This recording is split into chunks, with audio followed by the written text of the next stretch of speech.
Welcome everyone. Please can I request everyone to mute and just remind everyone the session is being recorded. There will be an opportunity for question and answers at the end of the session, so please use the Q&A box that will appear at the top of your screen. So welcome everyone to our Healthy Minds webinar series.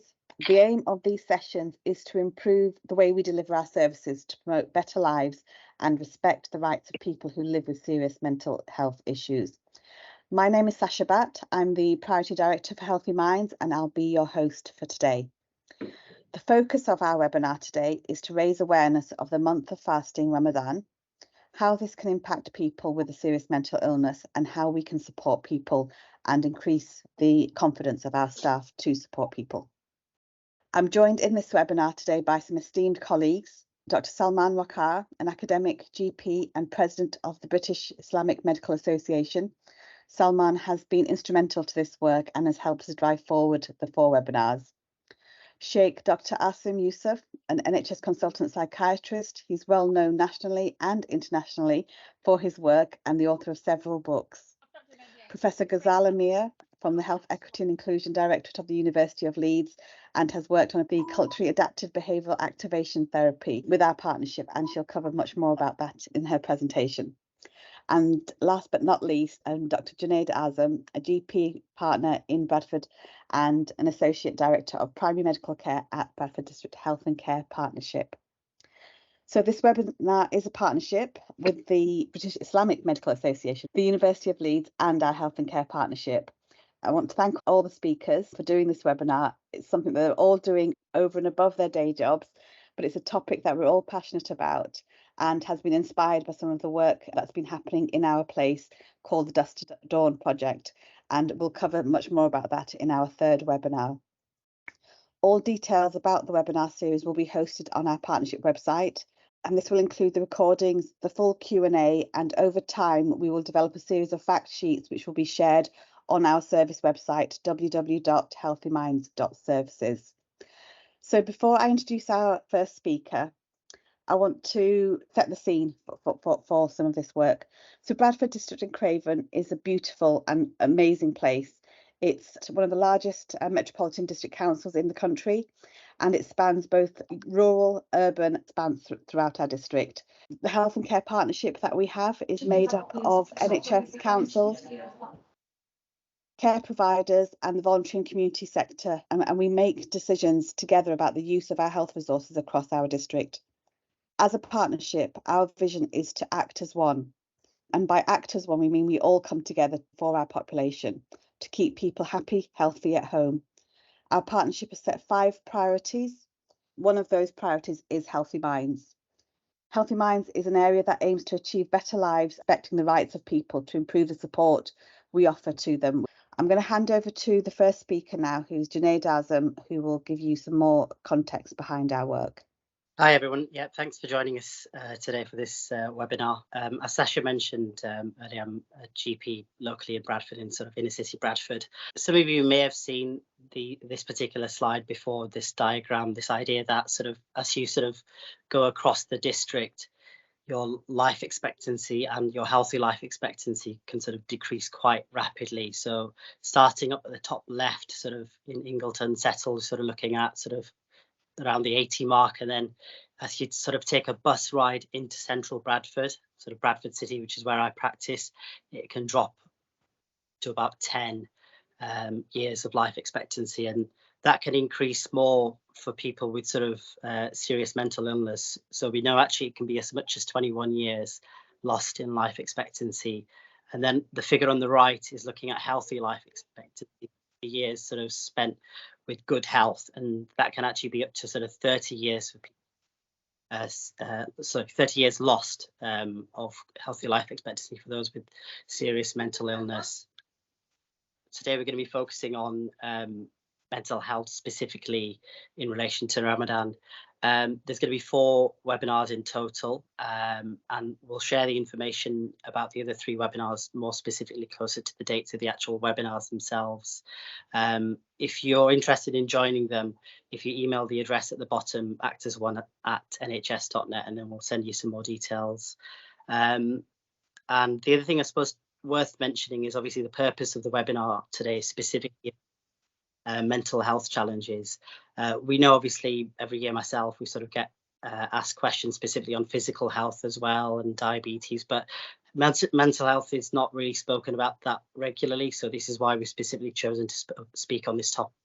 That said, if there are specific questions about sort of physical health and things, we can always signpost you to existing resources, or if we've got time, we can address them during today's webinar. But we wouldn't want to dissuade colleagues from raising queries that they had about those specific areas as well. And then the last thing to mention is, as the webinar is going on, I think there's a Q&A box that you can type into. So as questions are coming up, you can just write in the chat, and Asha's going to be collating them, and we'll go through them after the main presentations. But with that said, I'm going to pass on to the next speaker. Thank you very much. Good afternoon, everyone.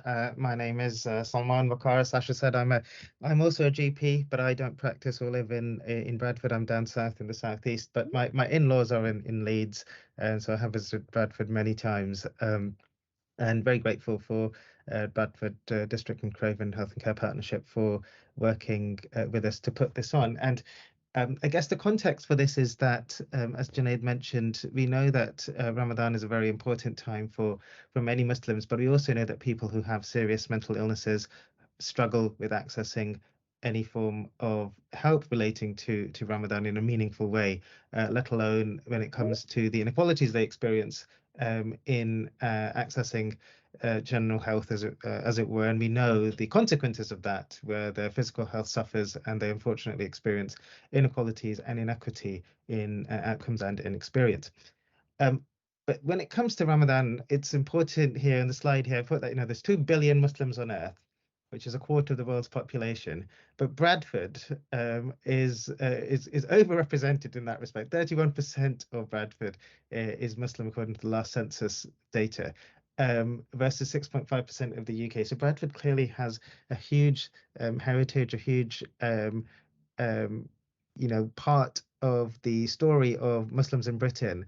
And that's one of the reasons why this is so important for us to talk about this, because this is a very integral part of many citizens and patients of Bradford. It's a really important part of their life, looking forward to the month of Ramadan as it comes up every year. Now, we know Muslims overall experience inequalities when it comes to experiences and outcome. And there's several reasons as to why that's happened. And on the slide, I've sort of signposted to a few of those there.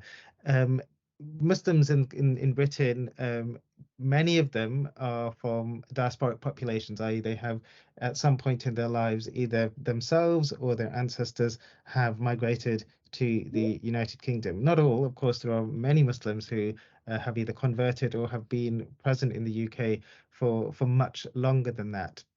But either as a result of that diasporic migration, or because of the fact that they are now Muslim, they experience a degree of acculturative stresses. So that is having to adapt to life being slightly different in a majority that doesn't necessarily do things the way that they do. A very clear example would be issues around medication and whether or not there is any alcohol or if there's any pork-derived gelatin in those medicines, for instance.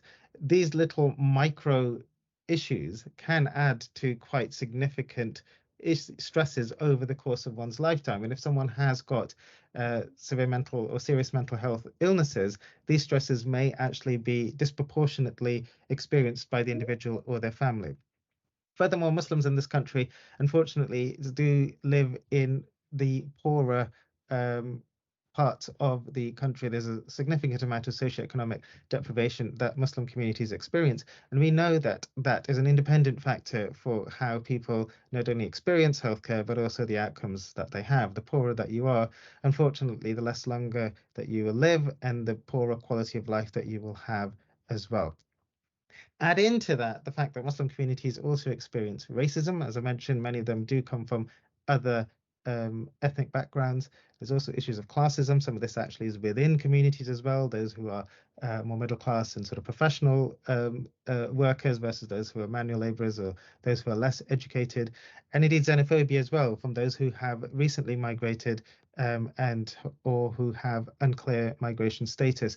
All of these add to this exclusion and weathering. And this idea of biological weathering is that these small micro kind of aggressions or micro stresses that people experience, they accumulate over time, and in the way that a stone doesn't break if it rains one day, but over the course of one's lifetime, that can wear down the most strongest of persons.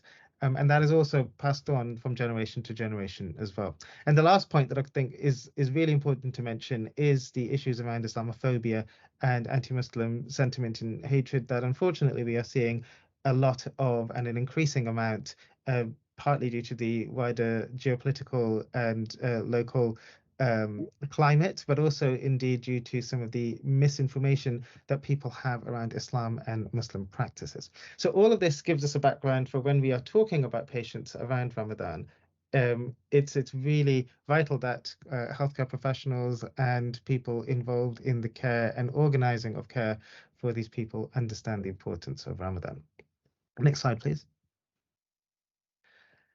So if we put Ramadan to just one side for a second, just to further illustrate this issue around health outcomes for Muslim communities, the data that exists for faith is patchy at best. And where it does exist, there are often issues around the how strongly you can rely on those data. And that's in part due to the fact that we don't collect data around faith anywhere as well as we do for other protected characteristics. And this is perhaps something that anyone here who does have those levers in their system should perhaps think about what routine data capture are they doing around faith for their patients and their workforce, because only then will we be able to fully understand what exactly is going on. But the data that we have, this is either population-based data or this is specific data that's looking at studies that have been done, and the references are there at the bottom of the screen, show that Muslims overall do report poorer healthcare for the reasons that I have described and more. So for instance, for elderly women, this is looking at the Muslim Council of Britain's end of life survey, showed that if you are a elderly person, I think over the age of 65, they described it, you are nearly 3 times more likely to be experiencing poor health compared to the white comparator. Muslims also can report poor satisfaction with their GP. There's greater levels of polypharmacy, i.e. they're having a higher number of medicines in those who are elderly, and higher rates of diabetes and cardiovascular disease, all of which that we know will lead to suboptimal outcomes, and more so for people who have serious mental illness. Suboptimal findings again in maternity. There's been a significant number of reports that have shown that maternal health and perinatal health, and particularly mental health, has been suboptimal for Muslim women and their children. Mental health, indeed, Professor Khazala will be talking about that much more. Diabetes and other areas, we have again shown that Muslim communities are finding poorer outcomes for them. A very recent study that was done by, or a survey rather, that was done by Sports England showed that Muslims have the lowest amount of self-reported physical activity for all groups, including those people who have no religion. So 58% of Muslims in that sample said that they are active at least twice a week, compared to 80% of people who are of no religion. And again, we know physical health is so important to our not only physical well-being, but also our mental well-being and our ability to engage productively as people in the economy and indeed in society. And again, you can see here that this is in keeping with all the other data sets that are there. And I mentioned earlier that Muslims have a significant amount of socioeconomic deprivation. As per the last census in England and Wales, 39% of Muslim households live in the most deprived quintile district. So that is the poorest fifth districts, local authorities in England and Wales. 39% of Muslims live in there. So 4 out of 10 Muslims in Britain are living in that in those areas. And it's important to recognize that religious beliefs and rituals, they play a significant role in the health and well-being of this population. So a lot of this, again, we can explain by people's socioeconomic status. A lot of this we can explain by some of the ethnic and cultural differences that people have in the way that they talk about and somaticize some symptoms and so on. But there is a specific area here to talk about religious beliefs, religious rituals, which we are not very good at doing. And as a result, we miss out a very important part of these people's lives and their life cycle. And the key thing that I want to highlight here is, and it's in one of the references, is that the fast of Ramadan is a highly observed ritual amongst Muslims, even amongst those who are non-observant. The Pew Center for Research did a survey, and they showed that 93% of Muslims across the world observe the fast of Ramadan, and that compares to something like 9% of Muslims who say that they have completed the Hajj, which is another sort of pillar of Islam, and I think it was 60% of Muslims who say they pray 5 times a day.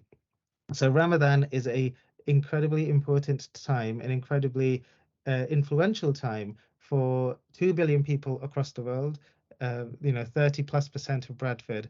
And as of yet, we haven't really been doing much about it. It's a significant public health intervention here, individual health intervention here, and hopefully this can be a means by which we can be more active in that space. Next slide, please. So fasting for a Muslim person, it is an individualized choice. It is a religious obligation, but at the end of the day, it's down to the individual as to whether they choose to fast or not. And as I said, 90+% of Muslims across the world choose to make that choice to fast.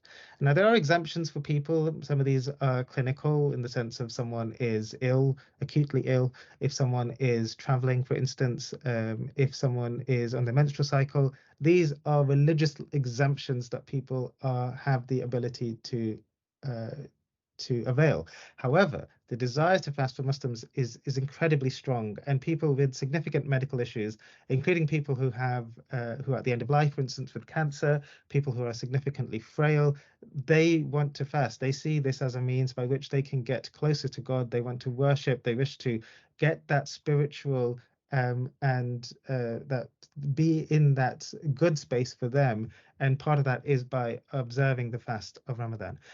And in these patients in particular, if they are given judgmental clinical advice, by which I mean they are scorned or they are dismissed in the sense that you shouldn't be fasting, like, anything flippant like that, what we often see is that people start to self-manage. They decide to look at their medication and think, oh, I'll just do this time, or I won't take it, for instance. And that can lead to significant harm for these patients, and not least harm on a population level, because that's when people lose trust in their health service and in people who are looking out for them and caring for them.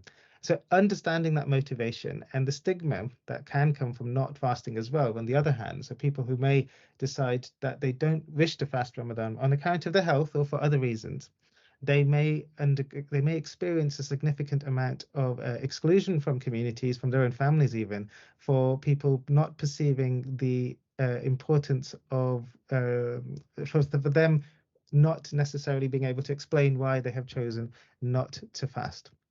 So it's really important that we understand it from both ends, but it's also important to recognize that the fulcrum in that lever is strongly skewed towards people's desire to fast. And as a result, actually, a lot of the guidance that we put out there is in keeping that reality in mind, about how do we disincentivize people from fasting where there is risks of harm for them to have an individualized decision with the clinician and with a religious authority if they need to do that. So as I said, Ramadan provides a significant opportunity to build trust or rebuild trust where that has been lost. And there are significant public health benefits as well, where we know that Muslims, for instance, will be making extra effort to reach out and reconnect with family. There's a significant amount of people taking more time to be more mindful and to make more charitable donations, for instance. All of these things have significant opportunity for us to be more active in our psychological therapies and in our talking therapy spaces around how can we tap into that as a means to have more bespoke therapy for individuals. And from a physical health point of view, this is an opportunity for people to also think about stopping any smoking or any recreational drugs or any other harmful substances that they are taking, and for services to think about how they can engage with Ramadan as, again, a public health intervention to make every contact count as well, and to have people understand that they can use Ramadan to optimize their weight, as well as look at how they can have more healthier lives as well. That was a bit of a condensed way to try and explain Ramadan, both from a sort of population level and also to talk about individually as well. We will be talking in much more detail about the clinical aspects. As Sasha mentioned, I have an academic interest in Ramadan. We've written several papers around the nitty-gritty of it, clinical questions that people have about lithium, about when to do medicines optimization, all that sort of stuff we will be talking about in much more detail in the webinars that are specific to that. And the same goes for psychological therapies as well, as to how we can adapt that. Professor Ghazaleh will speak a little bit about this shortly now. So any questions relating to that, if there are any, we can discuss upon it there. But here, what I really wanted to impress upon colleagues was the fact that Muslims experience unequal care, unequal experiences. Ramadan happens once a year. It's 28 days of not fasting from dawn to dusk. From dawn to sunset, and people make significant changes to their lives in preparation for that. In the same way that we look to market and do services around Easter and Christmas, and Valentine's Day and all these other events that are part of British life and society, we need to also think about Ramadan as a means to address a significant part of British society, and in certain contexts, like in Bradford, a very large part of society, to engage with Ramadan and hopefully overcome some of these challenges. Sasha, I'll pass back to you. Thank you very much. Thank you, Salman. I will go straight to Ghazaleh. Thank you very much. Thanks. So yeah, very pleased to be here, and I'm going to be talking about some research that we've done in collaboration with Bradford District and Craven Health and Care Partnership, looking at cultural adaptation of therapy for depression in Muslim communities. And I think there's a lot to learn from this research in terms of engaging with Muslim service users in ways that can actually support them during Ramadan. So next slide, please. So the reason for doing this research is really because globally it's recognised that culturally appropriate treatment, globally and nationally within the UK, is a significant aspect of what should be offered by mental health services. And there's a lot of evidence that shows, large body of evidence that shows that faith-sensitive and culturally sensitive approaches can reduce levels of depression and improve well-being. We also know that people from Muslim backgrounds count religion as a prime identity. They're more likely to use religious coping techniques for mental illness than other faith groups in the UK. And we selected behavioural activation as the therapy to adapt because it's just as effective as CBT. We know that the evidence base is just as strong, but it has a very explicit focus on client values, which means that we could then introduce the issue of religion as a resource for well-being. And we've done some research in Bradford already that shows that the adapted form, BAM, BA for Muslims, is feasible and acceptable within primary care services, or IAPT, in Bradford, and it's been used in other parts of the country as well. Next slide, please. So what we did most recently is a randomised control trial in Bradford. I won't say much about the methods in blue there, but you can see that we had trained therapists delivering this approach within primary care, mainstream primary care, and 3 voluntary sector organisations, and we compared that to people who weren't trained, the normal support that was normally offered. And what we found was that there were statistically significant better outcomes for the people in the BAM therapy arm compared to CBT and social interventions. And this was explained really by improved retention. People were more likely to continue attending sessions with BAM than they were with other types of intervention. And depression scores improved by just over 1 PHQ unit per session attended. But because they attended more of the BAM, that's what led to the better results. And we compared by site. So we looked at IAPT on its own, and we looked at VSO, the voluntary sector organisations, separately. There was very little evidence of any difference between them. Actually, that's very important too, because it means that you can train people in the voluntary sector. We had a week's training of behavioural activation, 2 days training for the enhancement, and we found very similar results. And all this is in line with the existing evidence on better outcomes for culturally adapted depression therapies. And for BAM, we've trialled this in Pakistan as well and found very, very similar results, that it was better engagement that led to significantly improved scores for depression. Next slide, please. Alongside that trial, we did a qualitative study, and I think this gives us a lot of indication of why people were better engaged. What we found was that religious teachings were reinforcing the behavioural activation therapeutic goals. So as this NHS therapist says, they were targeting behaviours, and a lot of what Islam teaches is focused on behaviour. So of the 5 pillars, 4 of them are actually behavioural goals. So things like fasting, it's a behaviour. Praying, doing the pilgrimage, giving charity, and bringing these 2 frameworks together made the therapy much more meaningful for people who were involved in the sessions.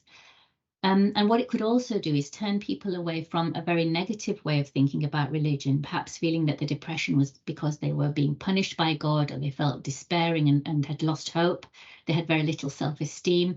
Therapists could use this approach to bring in more positive aspects. And in this quote, you can see that fasting is specifically mentioned, that, there are ways of thinking about it that, the flexibility within Islam, that you don't have to think of it as something that is taken away from you if you can't fast.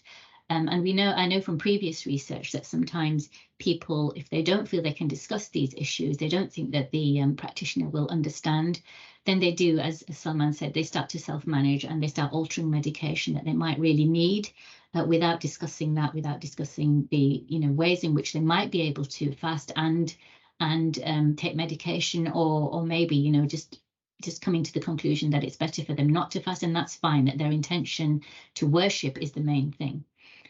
So this approach really, made the activities that people were encouraged to do more meaningful to them and motivated them a lot more. Next slide, please. And the way that we helped to identify people for whom religion would be important was to use this tool, the values assessment tool. And in behavioural activation, what's really important is that behaviours are linked to values. So it's very individual, it's what's important to a person, what gives their life meaning. And in terms of Islamic values, we need to recognise that there is diversity within the Muslim community, although a majority of people will hold Islamic values very dear. For example, some of the quotations there, the core of my identity, more than everything. One person said that if it hadn't been for her religious belief, she would have committed suicide. For others, it's not the core of their kind of considerations. They might feel affiliated, but actually have some very negative views about, for example, here this person is mentioning the religious leaders as not being something that some people that they would trust. And others might think that religion is something they want to do separately, even if they're practicing and it's very important to them. They might want therapy for other reasons. And the values assessment here allows people to raise religion and spirituality without feeling under pressure to do that. So they'll be asked to say which of these areas is important to them, to perhaps put a score. And this allows them to raise it in a non-pressured way, and also to miss that out if it's not important to them. Next slide, please. One of the things that we created as a resource in this approach is a self-help booklet. And what this tried to do was bring in religious teachings that would reinforce the behavioural activation therapeutic goals. So the BA approach, for example, is about being active, doing your part, taking some responsibility for recovery. In the client self-help booklet, we tied this to we linked this with a religious teaching from the Prophet, peace be upon him, called Tie Your Camel. And it's about the Prophet saying to somebody, don't just leave your camel to wander around. Tie your camel first and then put your trust in Allah, that you have to play your part as well. And something like this can actually be a turning point for people where they recognize it. They shouldn't just put up with everything that happens to them. They just shouldn't just rely on God to make things better for them, but they also have a part to play. Next slide, please. So despite all the great engagement that was going on, there were still some worries on the part of therapists. It was really asking them to move outside of their comfort zone in terms of feeling not very knowledgeable about Islam, worries about preaching and imposing. It's not a normal part of people's training. And the fit with their own identity and beliefs could also be quite difficult for people. But the BAM approach, really, the training tries to prepare people, and we had regular groups throughout the project just reassuring people that they didn't have to be a religious expert. Their expertise was in therapy, not in religion, but the client booklet could help them understand some of the things that would actually be useful to people from Muslim backgrounds. The important thing is to make space for discussion, to actually allow, because people take the lead from practitioners about whether or not they can talk about these issues. And there is a power relationship there that we need to recognize, that if you don't make space for discussion, people will start to do things on their own. And what this adaptation supports is a decolonizing of that knowledge that is really used to inform training, actually using non-Western frameworks that might be equally or more important to some populations, and putting across the idea of reflexivity and sincerity. That's really important, that people understand how their own identity can influence the therapeutic relationship and what happens in therapy. Next slide, please. So I think the key thing that we can learn from this project is that it's a way of transforming mental health services for Muslim patients, really changing the terms of engagement. This better engagement comes through services not replicating social exclusion. At the moment, we have poor access engagement, lack of early intervention, low trust, low recovery, all the things that have been mentioned so far, because there is no engagement with Muslim value frameworks or community resources. What this approach does is give a message of social inclusion by promoting reflexive attitudes on the part of therapists, avoiding stereotypes and prejudice, and promoting the legitimacy of Islam as a value framework. The activities can target adverse social circumstances, and it promotes collaboration with those who have relevant expertise. So any further details, that has been quite a whistle-stop tour, but please feel free to get in touch, or hopefully we can use the Q&A later to raise any questions that you might have. Brilliant. Thank you, Ghazala. I think we're still waiting for Asim to join us, but what we might do is move to the Q&A, and if he does join, then we will bring him back in. So I'll just stop sharing for a moment. I think people have started putting Q&As into the box. So yes, we will share the slides. So as I mentioned, on the web link that you've got on the screen at the moment, the webinars will be hosted there, and we will list all the Q&As, and by the end of the 4 webinars we will be producing some fact sheets and some information leaflets as well for people. So all of those resources will be available on that website, and yes, really hoping to make this available to staff anywhere across the country. So the Muslim population in Bradford, I think the latest census is earing towards 43%.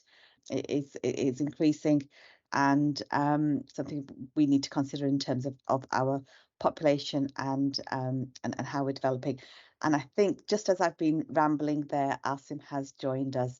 So I will let's bring Asim in first, and then if people want to formulate some of their questions, put them into the Q&A box, and we will start to answer them as well after Asim has spoken. So can I invite Asim to speak? And welcome.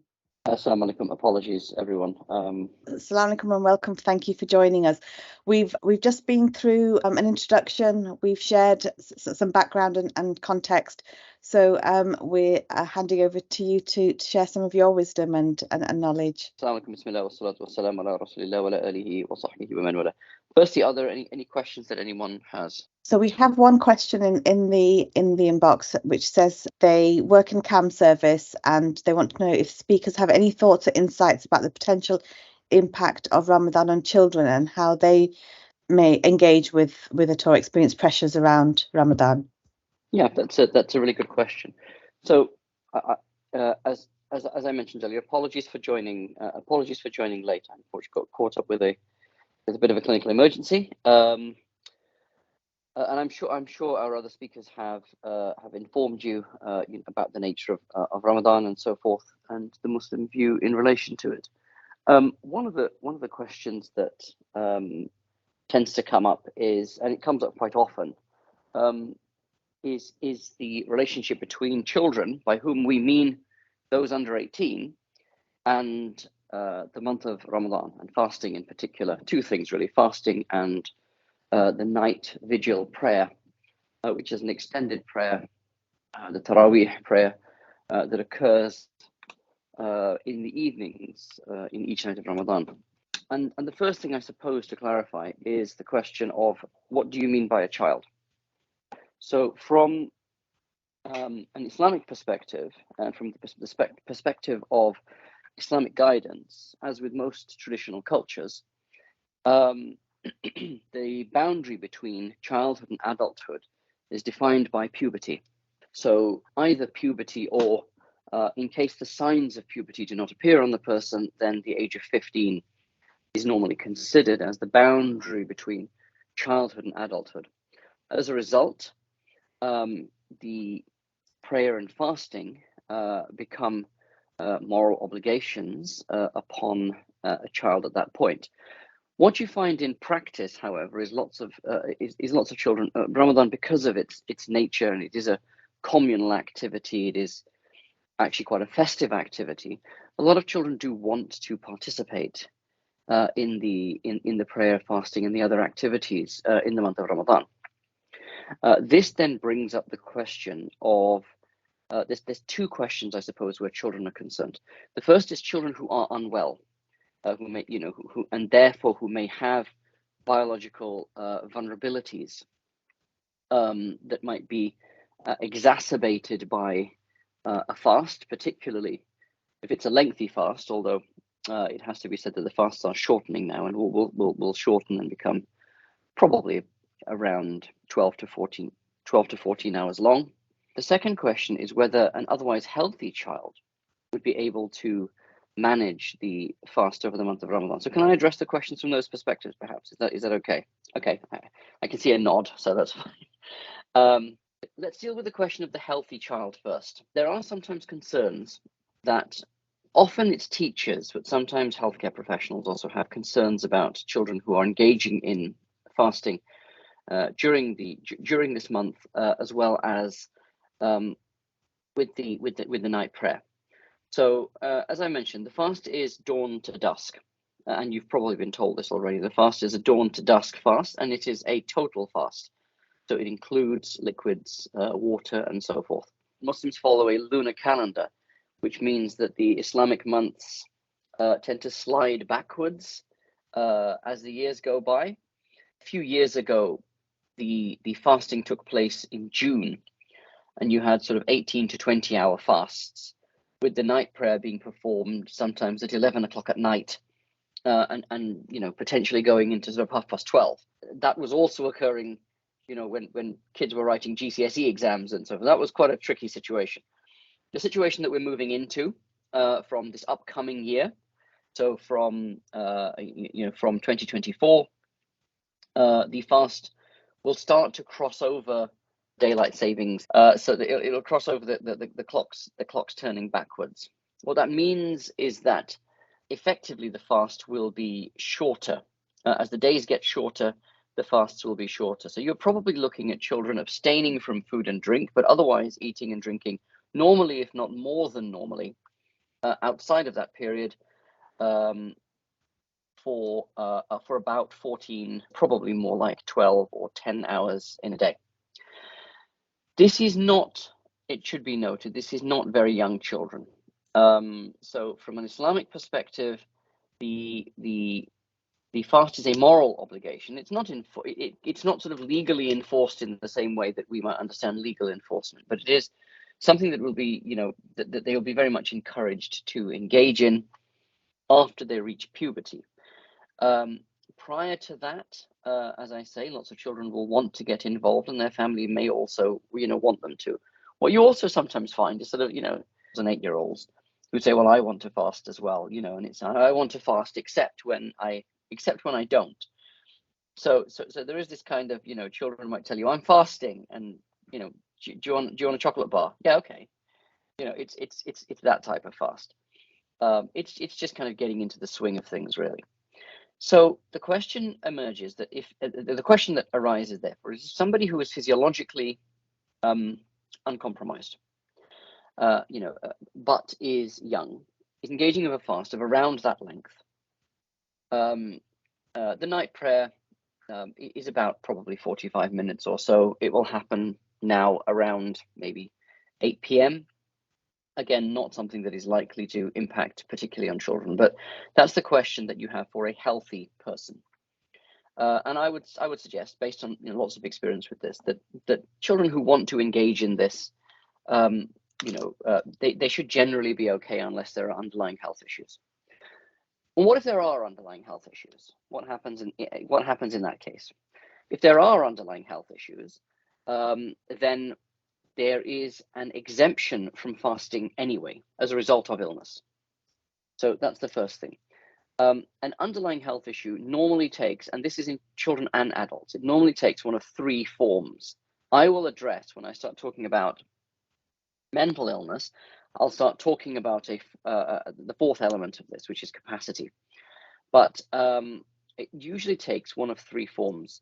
The first is the nutritional deprivation during that period, leading to the possibility of the worsening of their illnesses. So, for example, diabetes, type 1 diabetes, for example, or other such conditions. The second is if there is any cumulative effect in relation to things like dehydration over that period of time. That's all part of the same thing, isn't it? Sorry, the nutritional side of things. So the cumulative effect of dehydration, which again really was an issue, I would suggest, when the fast was in the hottest part of the year, the longest days of the year, and so forth. Now will be, I think, a lot less so. The second element relates to pain. So often you will find that a person is in pain and requires pain medication, and should they fast, if they get it, or should they break their fast, perhaps it's better to say, if they experience significant pain. The third element relates to medications that need to be taken orally or otherwise at various times of the day, where that's something that's quite strict. And what happens in those cases? What we advise in all of the above circumstances is a case-by-case approach. So the question of the nutritional impact, the question of a subjective experience of distress, whether that be pain or some other symptom, and any worsening or loss of control of the condition that may arise as a result of omission of medication. All of these things need to be factored in when discussing the fasting with a patient. And our advice, generally speaking, to physicians and clinicians is, the question isn't should this child fast or not fast. The question should be, what might be the possible detrimental impacts of them doing so in these three scenarios? So from a physiological perspective, from a subjective perspective of distress, and from the perspective of of potentially adversely impacting on the course of the illness as a result of medication omission and so forth. That way of addressing the subject means that clinicians tend to stay within their lane, which is important. They're not issuing a theological pronouncement. They are saying, you may be saying that I think this is because of condition X that you have, because of that lunchtime medication that you need to take that is very important, or you need to take insulin at lunchtime, which means that you need to eat as well. That you have an illness that might be adversely impacted by fasting, and that is a scripturally mandated reason to be exempt from the fast. So from a religious perspective, any religious authority, this isn't a matter that's up for debate. It's literally in the Quran itself that those who are ill or on a journey, the fast is basically, they are exempted from fasting effectively during the month of Ramadan. So in this way, if you stick to these three themes, and this is whether it's adults or children, if you stick to these three things, you tend to be okay. The reason, obviously, there tend to be more concerns about children is the question of is there a greater duty of care? What about questions of, capacity, competence, and so forth. This is something where the use of something like Gillick competency is probably really sort of comes into its own. At which point is a child able to, take a decision where these things are concerned, and take on board advantages, disadvantages, and so forth. Is that okay? Did anyone want to come back on that, or? Thank you. We've got a further 2 questions, and I think that might take us into how much time we've got left today. Ayman Shahzad's question, which is, what is the take on individuals dealing with a restrictive eating disorder in which family and wider community relatives do not know the full extent of this? So for the purposes of recovery, the choice not to fast is established. How do those individuals overcome the stigma or manage the reactions they receive towards their choice to not fast because it's harmful for their recovery? So this is very much about the shame and stigma that might be around not fast. The question, obviously, of your serious mental, this is one of these serious mental illnesses that is tricky to treat at the best of times, to say nothing of during the month of Ramadan, where restriction of eating is is a norm. And therefore may end up worsening people's conditions. I've treated people with eating disorders during Ramadan, and the advice has generally been don't fast. Where the question of shame and stigma is concerned, I'm sure Ghazala will, Professor Ghazala will probably have quite a bit to say about that. From my perspective, I think that there is a difference between, the requirements of the faith and cultural and community expectations. There are 2 elements where this is concerned. I think that you would look at this in terms of immediate family and wider family. That's the first thing, because fasting, the fasting is such a communal activity. Families will tend to come together. Often in traditional communities, you will have more contact with extended members of the family and so forth, who are much less likely to be aware of health conditions and what have you. There is, however, I think, an increasing awareness that there are people who don't fast because they have illnesses. The general, so it is true that there may be shame and stigma attached to not fasting in the month of Ramadan for any particular reason. And that is something that needs to be tackled in those communities themselves. And that is where really working with religious scholars on questions like this becomes important. I remember saying once to my grandmother, who was sort of 80 years old, vascular dementia, diabetes, hypertension. She's tipping at kind of 20, on sort of 20, 30 tablets a day type thing. And she was absolutely insisting that she was going to fast. And my family eventually came to me in tears, saying, you speak to her, she'll listen to you because you're the Maulana, you're the religious scholar, so she'll listen to you. And I went to her and I said, look, Dadi, here's the thing. If you fast, you'll be displeasing God. And she said, what? Displeasing God? I said, yes, displeasing God. And she said, why will I be displeasing God? I said, because God has said that if you are ill, you shouldn't fast. Really? Yes, you shouldn't fast if you're ill. Really? Yes. Oh, okay, then I won't fast. And that pretty much sorted the issue out. That pretty much sorted the problem out.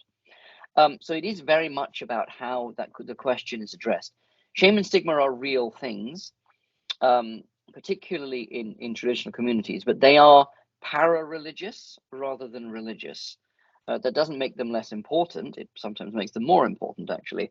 But they are questions that need to be addressed. People with eating disorders specifically, I would suggest you just go with the line that I have a physical health condition and the doctors have told me not to fast, and leave it at that. You don't need to go into any further detail than that, because actually, an eating disorder is a physical health condition, especially if it's anorexia restrictive. It is a physical health condition.